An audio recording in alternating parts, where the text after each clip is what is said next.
চট্টগ্রামের সীতাকুণ্ড উপজেলায় ধানের শীষ প্রতীকের পক্ষে গণসংযোগ কার্যক্রম জোরদার করতে উঠান বৈঠক অনুষ্ঠিত হয়েছে।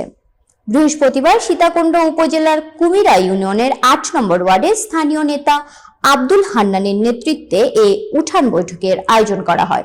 সীতাকুণ্ড প্রতিনিধি মোহাম্মদ রমিজ আলী জানান, বৈঠকে প্রধান অতিথি হিসেবে উপস্থিত ছিলেন চট্টগ্রাম ৪ আসনে বাংলাদেশ জাতীয়তাবাদী দল বিএনপির মনোনীত প্রার্থী কাজী মোহাম্মদ সালাউদ্দিন।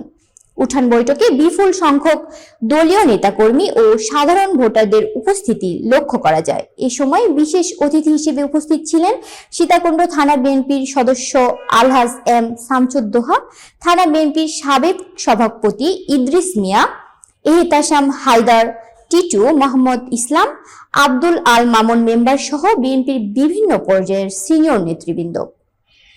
প্রধান অতিথির বক্তব্যে কাজী মোহাম্মদ সালাউদ্দিন বলেন, এই দেশের সকল ধর্ম ও মতের মানুষ শান্তিপূর্ণভাবে ঐক্যবদ্ধ হয়ে বসবাস করবে, এটাই বিএনপির মূল লক্ষ্য।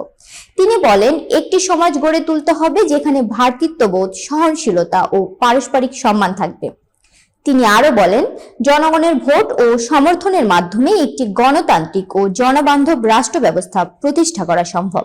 সেই লক্ষ্যেই বিএনপি কাজ করে যাচ্ছে। উঠান বৈঠক শেষে নেতাকর্মীরা ধানের শীষ প্রতীকের পক্ষে গণসংযোগ আরো জোরদার করার অঙ্গীকার ব্যক্ত করেন এবং আসন্ন নির্বাচনে জনগণের ব্যাপক সাড়া পাওয়ার আশাবাদ জানান।